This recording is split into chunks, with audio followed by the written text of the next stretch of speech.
हर हर महादेव दोस्तों, कैसे हैं आप सब। चलिए शुरू करते हैं आज की कहानी। निधि की भाभी निधि को 4 बार फोन कर चुके थे, पर निधि फोन ही रिसीव नहीं कर रही थी।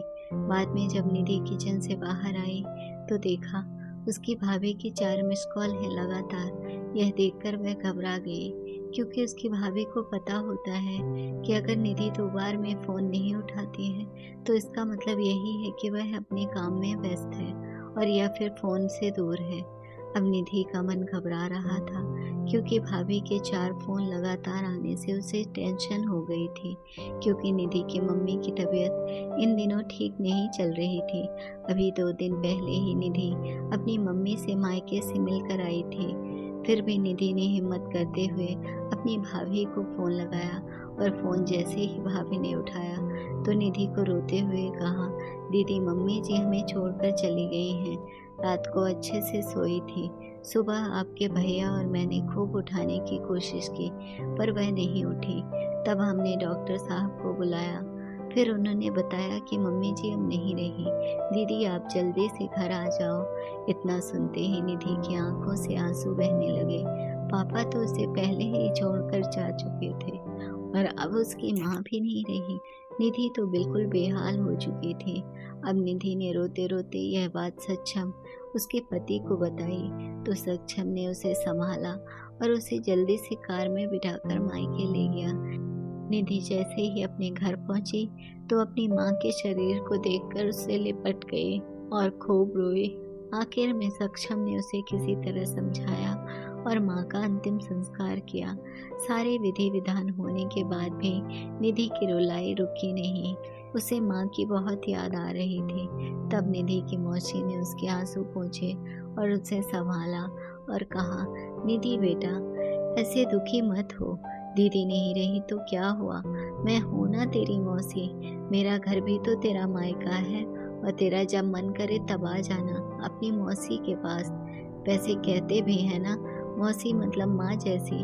बेटी मैं तेरा दर्द समझ सकती हूँ, क्योंकि तेरे पापा तो तुझे पहले ही छोड़कर जा चुके हैं और आज दीदी भी चली गई। कहते हैं ना कि माँ के जाने के बाद तो लड़कियों का मायका ही छूट जाता है।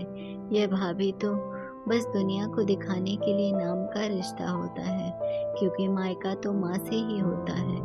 निधि भी मन ही मन सोचने लगी कि शायद मौसी ठीक ही तो कह रही हैं, और वह मौसी से लिपटकर जोर जोर से रोने लगी और कहने लगी, क्या मासी मेरा भी मायका अब मायका नहीं रहा। तभी निधि की भाभी दूर बैठी दोनों की बातें सुन रही थी। पहले तो भाभी ने निधि को चुप कराया और फिर उसे दिलासा दी। फिर भाभी ने मौसी से कहा, मौसी जी आपने ऐसे कैसे कह दिया कि मायका केवल माँ से ही होता है। मैं मानती हूँ कि माँ का स्थान कोई नहीं ले सकता, लेकिन अभी दीदी के भैया भाभी जिंदा हैं, और जब तक हम हैं दीदी का मायका हमेशा बना रहेगा। मैं पूरी कोशिश करूँगी दीदी को मम्मी जी की तरह प्यार और सम्मान देने की, और दीदी जब चाहे तब यहाँ आ सकती हैं। यह घर कल भी उनका था, आज भी है और कल भी रहेगा। मौसी जी मैं भी एक बेटी हूँ और मेरा भी मायका है, और मैं अच्छे से जानती हूँ कि हम बेटियों के लिए मायका कितना महत्वपूर्ण होता है। मौसी जी आप दीदी को अपने घर जरूर बुलाइए, पर उन्हें अपने भैया भाभी के प्यार से दूर मत करिए। तभी मौसी ने कहा, बहू आज के ज़माने में तेरी जैसे सोच रखने वाली भाभी बहुत कम मिलती हैं। मुझे माफ़ कर दे कि मैंने निधि को गलत राह दिखाई। तभी निधि अपनी भाभी के गले लग गई और बोली, भाभी आज आपने मुझे विश्वास दिला दिया कि भाभी भी माँ के समान होती है, और मैं संतुष्ट हूँ। जब तक आप और भैया हो मेरा मायका सदा बना रहेगा।